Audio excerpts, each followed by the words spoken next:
press the bell icon on the YouTube app and never miss another update. Hello students, my name is Michelle D'Souza and I will be handling English for you. So we're going to start with the first chapter in your English textbook.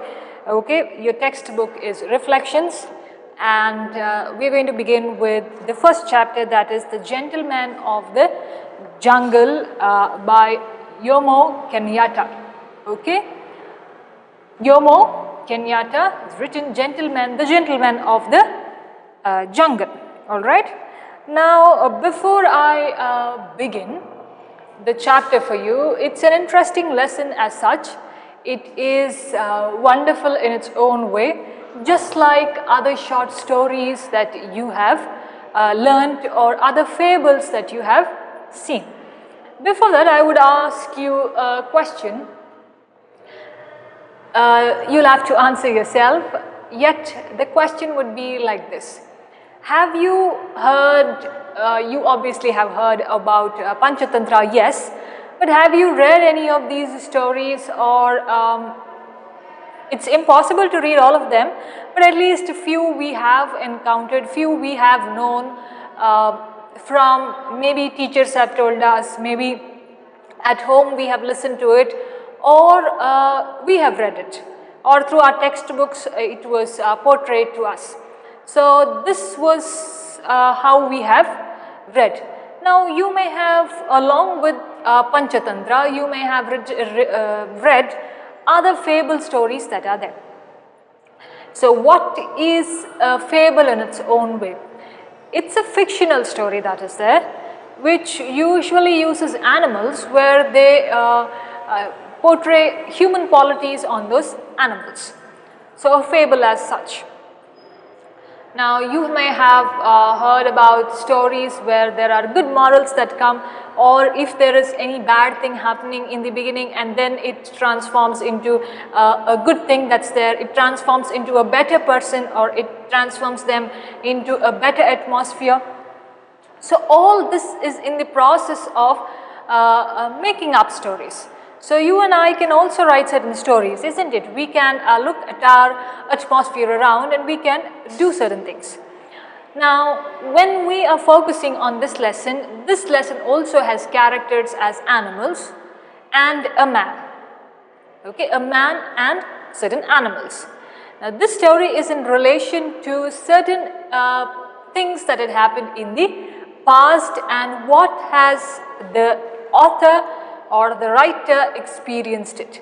Now, before we get into details of what that situation was and what the writer has to say, let us look at certain things that are important about the writer for us. Okay.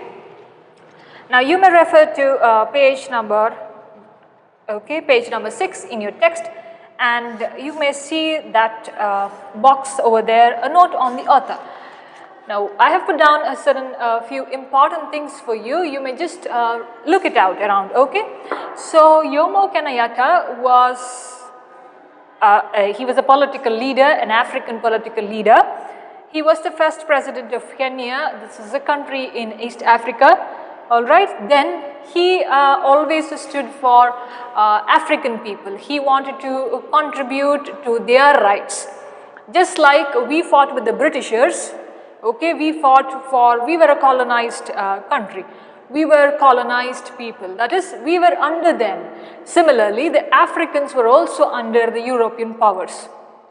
As we were also under the powers of others, they were also under the powers of the Europeans. So this author, okay, Jomo Kenyatta, has campaigned for certain rights or certain equality basis that was needed, especially of land reforms and for African political rights. That is, native African political rights. People who have always lived there, they didn't have certain rights, but they were under the European powers. Other details that are given in your text is, okay, he was the secretary of the Tribal Association, all right, and he is also known as the earliest and the best African nationalist leader. That is, he worked for these rights. Now, he came from the tribe, okay, I'll write it down here. Okay, so let me just try to pronounce this for you so that you can take it out, okay. It will be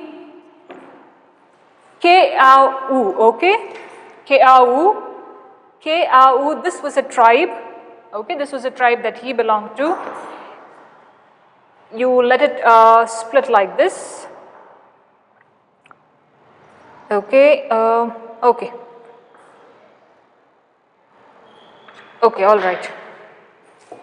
Keau, okay, this you can, now we'll have to pronounce it as their tribe says, isn't it? Keau, okay, Keau is the tribe that he belonged to. Now these people who belong to this tribe, it is the largest ethnic group, okay, it's a cultural, a different kind of community that is there, that is present in Kenya.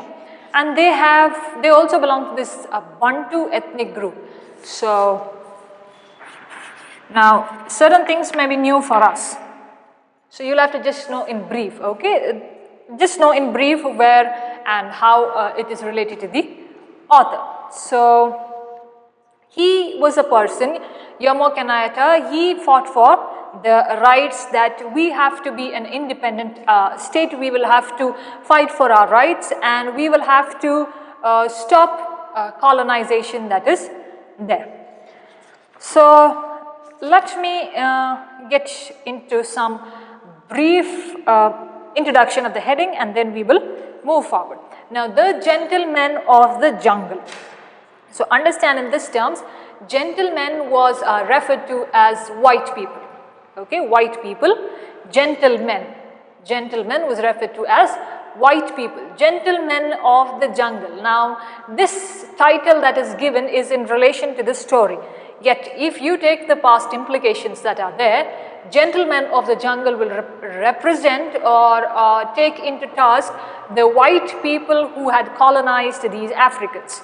And they were imposing their powers on anything that they wanted to do in terms of rules, in terms of regulations, in terms of things that were asked to be done by them, okay, had to be done by them.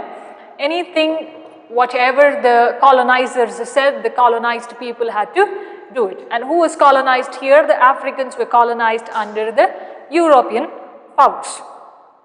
So that is how when these Europeans had colonized these Africans, okay, especially the native ones who belonged to that place, they found it a little difficult, and this author also experienced it, and he thought we will have to take a stand as one community of Africans, and we will have to fight for it. And that is why his political activities and his rights for equality and other things got a long way for him to fight it, for the struggles that he had to do, yet they were successful in its own way. So let me read out this paragraph that's there on your page number 1, and we will better understand what expansion of the European powers were. Okay. In the late 19th century, the chief European powers divided Africa among themselves. So what did the European powers do? What did the Europeans do is, the whites, what did the whites do? They divided Africa among themselves. So they started dividing Africa, and they didn't give any importance to the natives as well as the migrated ones there. They could do this because European arms were superior, and because the African chiefs did not understand the meaning of the treaties they were asked to sign. So why was it easy for the whites to dominate the blacks there or dominate the Africans there? Because the Europeans were superior and they had a lot of power, they had a lot of equipments with them, and the African chiefs, the African authorities that were there, they didn't understand the meaning of the treaties that were there, they were asked to sign. Now, if I belong to a country, you belong to another country, if we have to make friendships, okay, we have to make friendship with each other on a certain deal. Maybe we are dealing with education, okay? So we make a friendship, or we make a deal that you can send your country students to mine and I can send my students to you. So we make a deal, we make a treaty that is there. And when the Europeans or the whites asked the African chiefs to do or sign these certain treaties, the Africans didn't understand what was written in it. And that is how they could, the whites could easily fool the blacks, and that is how the European powers became very superior in its own way, as well as taking dominance over the Africans. Now, as a result, Africans lost their lands they had traditionally lived on and cultivated. So because they didn't understand these treaties that were there, what happened to the Africans? They lost all their lands which they were living in and which they had tilled and which they had cultivated their produce on, yet they lost it because of the treaties that the chiefs signed, the authorities signed among the community, which actually they didn't understand it and had an implication on all of the Africans staying there. So let's move on. The attitude toward European expansion is made clear in the following fable, which reflects the attitude of the Keau people of Kenya toward European laws and commissions. So this story that is there, I told you it has characters of animals. Look at the beautiful picture that's there on your first page. You can see a lot of animals there, okay? We will discuss what each of these animals depict and what do they represent in their own way. So what happened here? The Europeans started, the whites started expanding their territory, expanding their community, and the Africans started to lose and lose and lose their land, and in return they became smaller in size, whereas the Europeans started expanding and they started to increase in size. Okay, increase in size as in their way of having a territory that increased in size. Now, what has happened? How did the Europeans try to expand is somewhat similar to what story we are going to read. How they tried to occupy the land, how they tried to manipulate these blacks, okay, is in contrast to the characters that are given. So there's a connection between the past story, the experience of the author, and he has written it down in some other form, but the representation and the knowledge, the experiences of the same of colonization. Okay? It's made clear in the following fable, which reflects the attitude of Keau people of Kenya toward European laws and commission.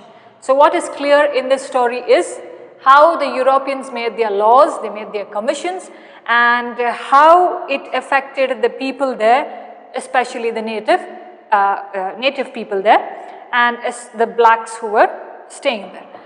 So I told you fable is a fictional story which has animals as characters where they are given human qualities.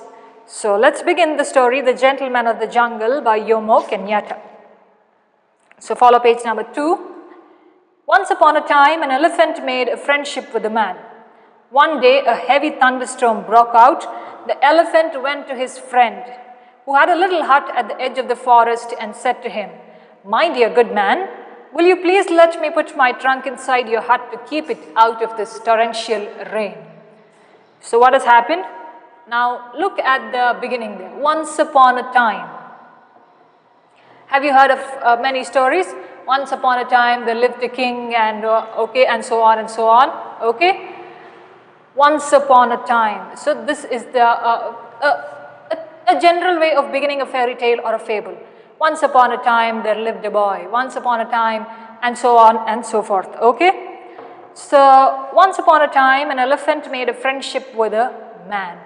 So who has made friendship with whom? We'll see what the implications and the interpretations are. Yet understand the story very bluntly as it is written now. So elephant has made a friendship with the man. One day a heavy thunderstorm broke out. The elephant went to his friend, who had a little hut at the edge of the forest, and said to him. So there was a thunderstorm that was there, okay, heavy violent breeze and thunder, okay, the storm there. And the elephant went to his friend and asked him. The man had a small hut. Okay, man had a small hut. The elephant is a representation of the white people. Okay, so he went to the hut there and he asked this question. My dear good man, will you please let me put my trunk inside your hut to keep it out of this torrential rain? Okay. Now, what has the elephant asked? My dear good man, see the way he has portrayed it, see the way he has put his words. My dear good man. He could have said, will you please, or something like that, but he says, my dear good man. Okay, you are a good person. In the beginning itself, you need not convince, yet with your words, when you begin the statement, he has convinced the man already, saying, my dear good man, will you please let me put my trunk inside your hut to keep out of this torrential rain? Now, there was heavy, rapid rain that was flowing, torrential rain, and the elephant asked, can I put my trunk inside your hut? Okay, can you give me a little shelter? Moving on. The man, seeing what situation his friend was in, replied. So man didn't like what situation his friend was in, because the man thought elephant is his friend. And the man didn't like the situation. So what did he reply? My dear good elephant, my hut is very small, but there is room for your trunk and myself. So what did the man say? My hut is very small. Okay? We may not have place for both of us. You may not have place. If you come inside, I may not have place, and in total we both may not have place for each other. But there is no room for your trunk and myself. That is, there is no space for your trunk and me, myself. Please put your trunk in gently. The man requests the elephant to say, saying, please put your trunk in gently. Okay? That is, slowly put it. Don't be harsh as you come inside my hut.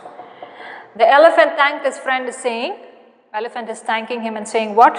You have done me a good deed, and one day I shall return your kindness. So the elephant says, thank you so much for helping me. Thank you so much for the wonderful heart that you have. Thank you for the good deed. Thank you for the good value that you have given me. Thank you for the good thing that you did to me. And one day, someday, I shall return the kindness you have given to me. Okay, I shall give it back to you. I shall help you when you are in need. But what followed? Let's see what followed. As soon as the elephant put his trunk inside the hut, now elephant has put the trunk inside the hut, slowly he pushed his head inside and finally flung the man out in the rain. Now what did the elephant do? He put his trunk inside. Okay, he pushed the head inside, he took away the man's head like this and finally flung the man out in the rain. So he took the head of the man like this and he just flung it out, he threw it out in the rain and lay down comfortably inside the friend's hut, saying, now the elephant has occupied the hut of the man, and what has he done to the man? He has flung the man outside, through his trunk he has held the neck like this and just flung him out, okay, thrown him out just like that in the torrential rain that is there outside. And he is laying down there comfortably, he is staying comfortably, he is very happy with what he has done. And he says, my dear good friend, your skin is harder than mine, and as there is not enough room for both of us, you can afford to remain in the rain while I am protecting my delicate skin from the hailstorm. So what does the elephant say? The elephant says, my dear good friend. Again he says, my dear good friend. Okay? Pleasing words, isn't it? Convincing words. Your skin is harder than mine. He tells the man, now I want to stay inside because my skin is very sensitive. My skin is very delicate. But your skin is harder than mine. Your skin can bear the rain that is there. Okay? Okay. And as there is not enough room for both of us, the elephant says, see, I have come in and you have said there is no room for both of us, and yet it is true. Now I have entered, you cannot stay inside. You can afford to remain in the rain while I'm protecting my delicate skin from the hailstorm. So what does he say? You can stay outside in the rain while I start protecting myself from the hailstorm. Hailstorm is frozen rain that falls in showers. Okay, frozen rain that falls in showers. I'll repeat it, you just write the meanings down. Okay, frozen rain falling in showers. So the elephant is cruel, isn't it? Elephant in his own way is telling something that he's trying to start his statement by being very pleasing, by being very convincing. Yet he is not doing it and doing it so in his actions. Okay? So he says, you can stay out in the hailstorm and your skin is harder than mine, but I cannot stay outside because I cannot protect my skin. Now I is a reference to the elephant there. Moving on, the man, seeing what his friend had done to him, started to grumble. The animals in the nearby forest heard the noise and came to see what was the matter. So the man, seeing what his friend, now man has accepted the elephant to be his friend, and he didn't like what his friend has done. Now if you don't like what your friend has done, you'll still feel bad. Now the man is also feeling bad because he had accepted the elephant to be his friend. Started to grumble. Okay, he was grumbling that why he is doing this, what is the reason for doing this. Started to grumble, and there was a lot of noise when he started to grumble.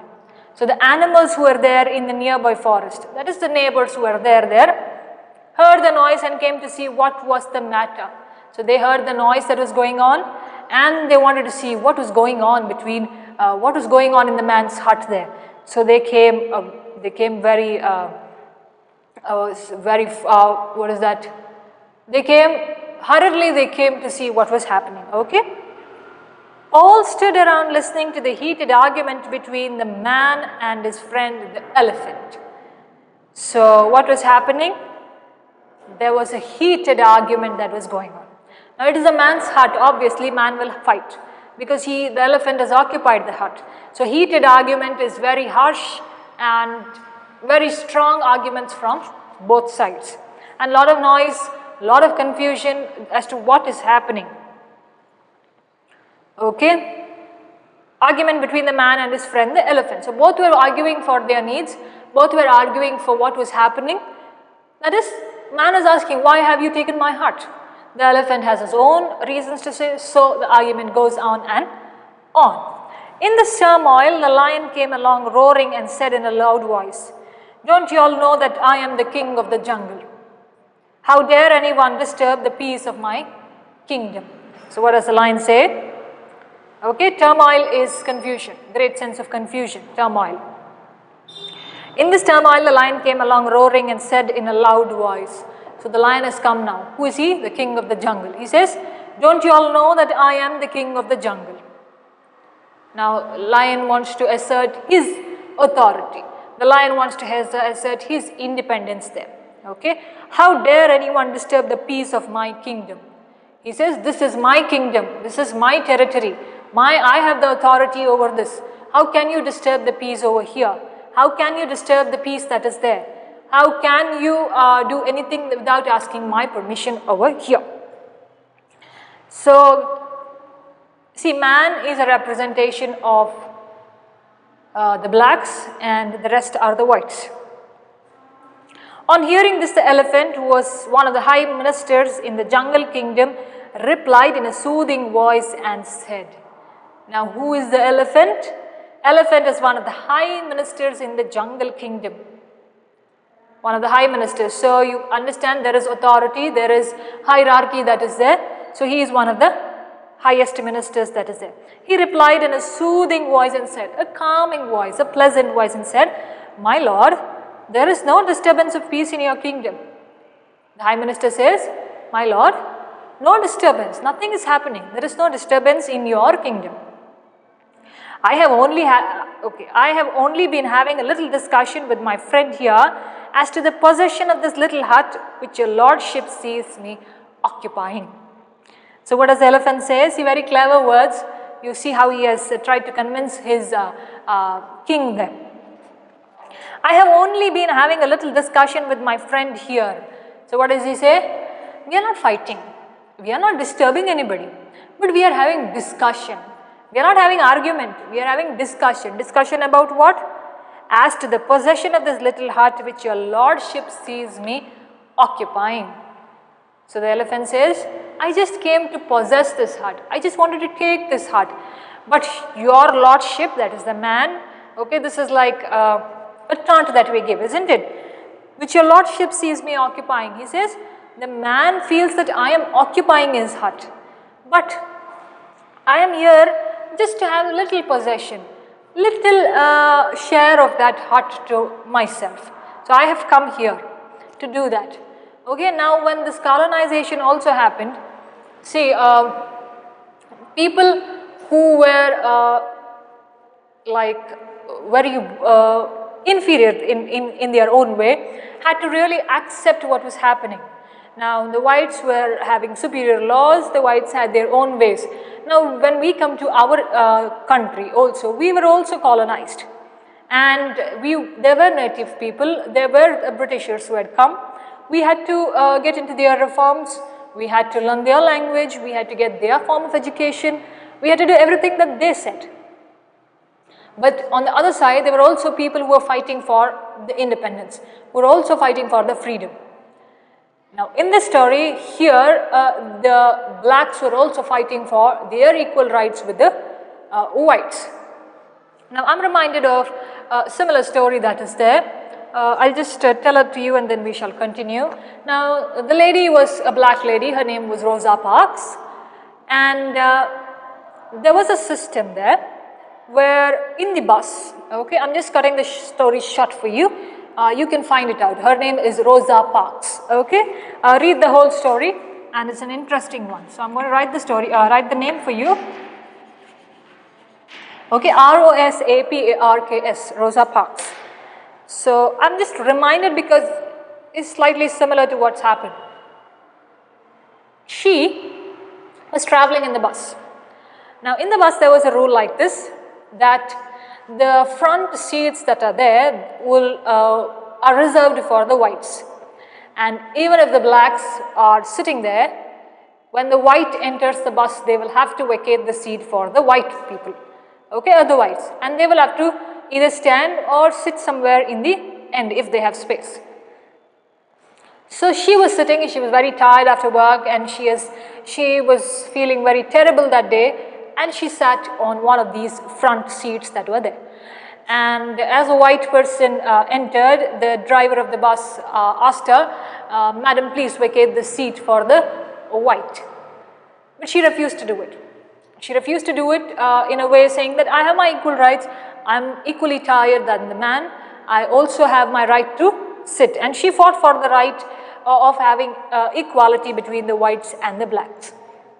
Now in this, why I wanted to connect it here was because this was also a similar way where the blacks were fighting for their rights with the whites. Everybody was fighting for equality that was there. We needed equal status among blacks and whites. The struggle was very hard between them. The struggle was terrible. It was miserable in its own way, but people have fought. And she was one of the examples. Look in detail on the internet for her story, and it's very inspiring. She's a nice woman. Okay, so moving on. Okay, we finished this. Okay, moving on. The lion who wanted to have peace and tranquility, please underline peace and tranquility, in his kingdom replied in a noble voice saying, so what did the lion want?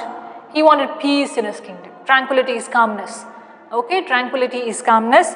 He wanted to have peace and tranquility in his kingdom. Please underline that. Replied in a noble voice saying, I command my ministers to appoint a commission of inquiry to go thoroughly into this matter and report accordingly.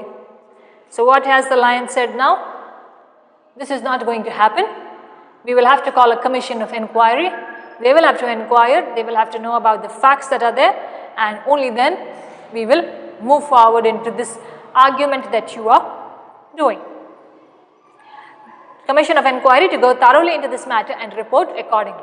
So he says, lion says, I will have to appoint, okay, I command my ministers. He says, my ministers will appoint a commission of inquiry. Each person will come there, they will appoint, and they will look into the facts. They will see what has happened, who is right and who is wrong, and they will report accordingly. Now, do you think this is a good chance for the man to do what, as in to defend himself? Okay, do you think it's really nice way? Maybe, we'll see what will happen. He then turned to the man and said, and the lion turns to the man and says, "You have done well by establishing friendship with my people, especially with the elephant, who is one of my honorable ministers of state." Okay? So the lion appreciates the man, saying, "You have done well. You are a good man. You have done nice. You are being nice, and you've done a good job by making friendships with whom? With my people." So all the animals are in one party, man is in another party. He says, "You have done good by establishing friendship with my people, and especially with the elephant." He says, "That's a nice move that you have done, especially with the elephant, who is one of my honorable ministers. That is one of my respected ministers. You have made a friendship, and that is really appreciating of you." So next the lion continues to say, "Do not grumble anymore, your hut is not lost to you." So he says, don't grumble, okay? Don't keep on repeating the same things again and again. Your hut is not lost to you. You will not lose your hut, okay? So lion is trying to be very convincing, yet we will see what's going to happen. "Wait until the sitting of my imperial commission, and there you will get plenty of opportunities to state your case." So now they have done their own, go back, the whites had their own laws, whites had their own commissions, whites had their own treaties which the blacks didn't understand, or the colonized people didn't understand about it, and they had to accept as and when what is happening, or accept as and when what was going on. So same thing happens here. An commission of inquiry is done, an imperial commission is appointed, and there you will get plenty of opportunity to state your case. The lion convincingly says, "No problem, don't worry. When I appoint my commission, you will also get a chance to say whatever you want to say. I'll give you a chance," he says, "to state your case. That is to defend yourself, to tell us what was really happening." Okay, "I'm sure that you will be pleased with the findings of the commission." So the lion says, "Do not worry when you can defend your case. I'm very sure that you will be satisfied, or you will be fulfilled with whatever proceedings that we give, whatever findings that we give, or whatever result that we give." The man was very pleased by these sweet words from the king of the jungle, and innocently waited for his opportunity, in the belief that naturally the hut would be returned to him. Poor fellow, the man didn't know that they were being very pleasing to him because they wanted to spoil him. Now, when we go to the whites had their laws, commissions, and they tried to persuade, they tried to please the blacks so that they agree.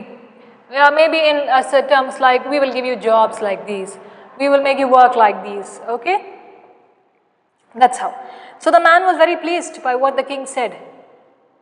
The king of the jungle said, the man thought, okay, such a nice person, such a nice king of the jungle, that he has seen on both the sides.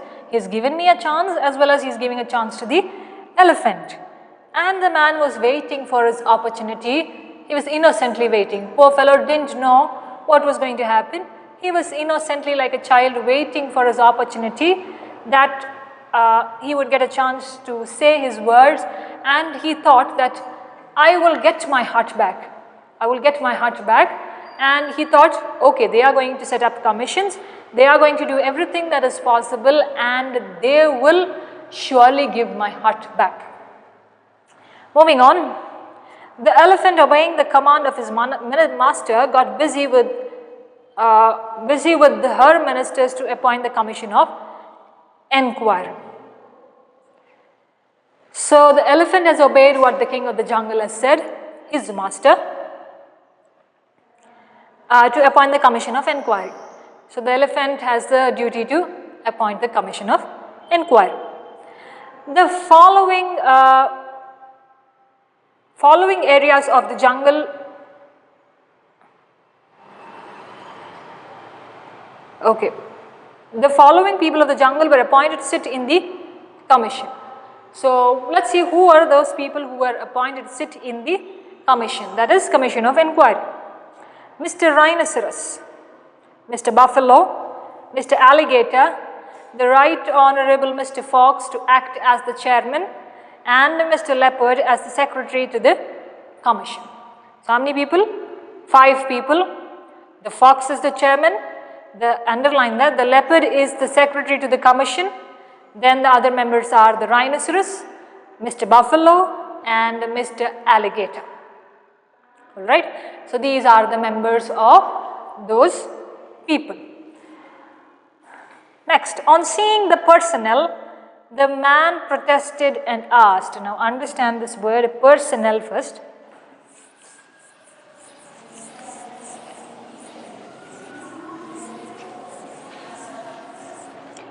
There's a difference between personnel and personnel.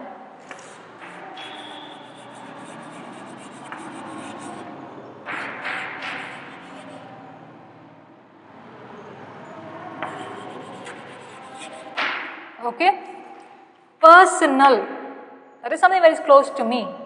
Personnel, okay, this means officials. This means officials, personnel, okay, personnel. Alright, now on seeing the personnel, the man protested and asked if it was not necessary to include in this commission a member from his side.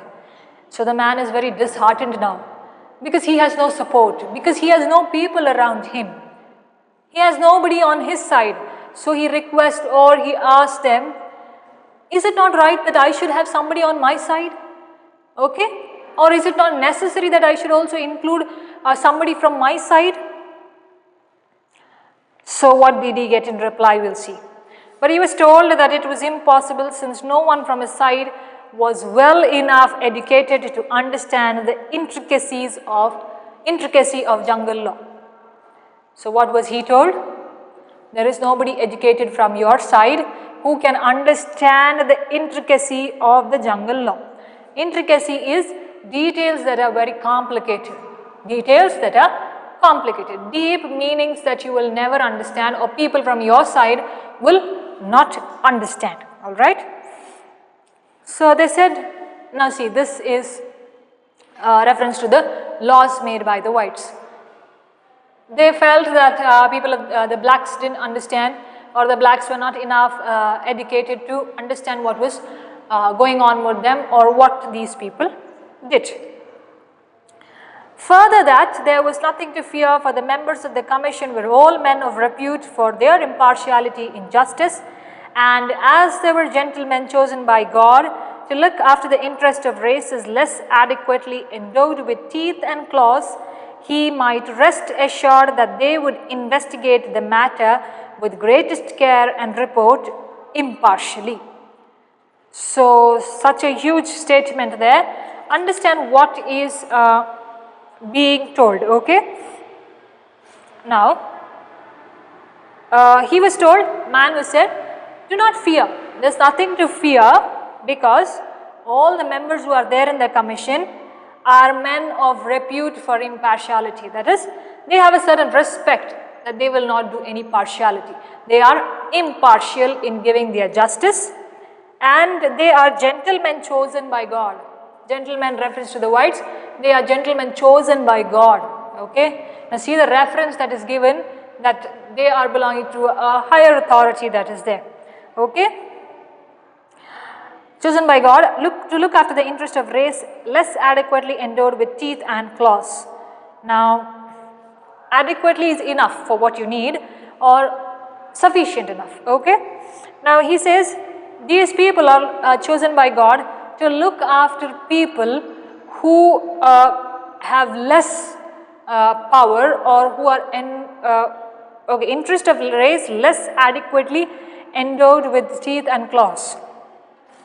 So to look after people who are not or having less than what they actually need, and who are endowed with, okay, to give with people who have with teeth and claws is a phrase, okay. Teeth and claws means violence.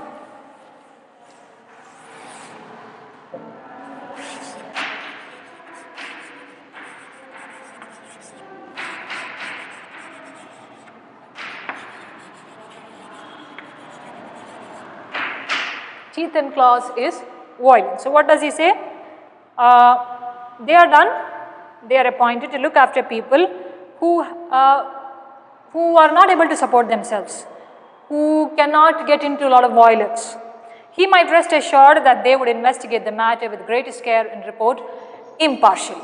So the man was said, don't worry, they will look after you well, and be rest assured, be satisfied, be happy that they would investigate the matter with greatest care and report impartially. That is, they will look at each detail properly and they will give their findings impartially. That is, they will not be partial in their own way, but they will take enough care, they will take enough responsibility to give the right justice or the right statement that is needed. Okay. So I would like to stop with the students. Moving on, we will look at what's going to happen in the commission. Will the man get support, or will these animals win? What's going to happen? We'll deal in the next class.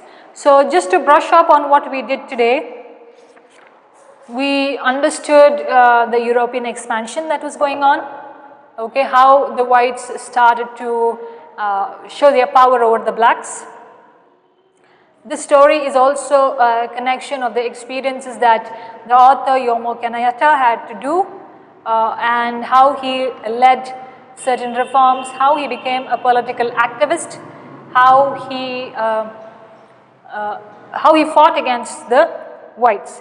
And in this story we came through characters. It is a fable where animals are given human qualities, okay, and we came through certain characters, that's man, and the elephant, the lion, rhinoceros, buffalo, alligator, fox, and the leopard. So underline that fox as the chairman and leopard as the secretary, okay? And teeth and claws you underline. Peace and tranquility, please underline. Torrential rain. Alright. So the elephant asks the man for the hut. The man willingly gives because he thinks that he is a good friend, he is a nice one.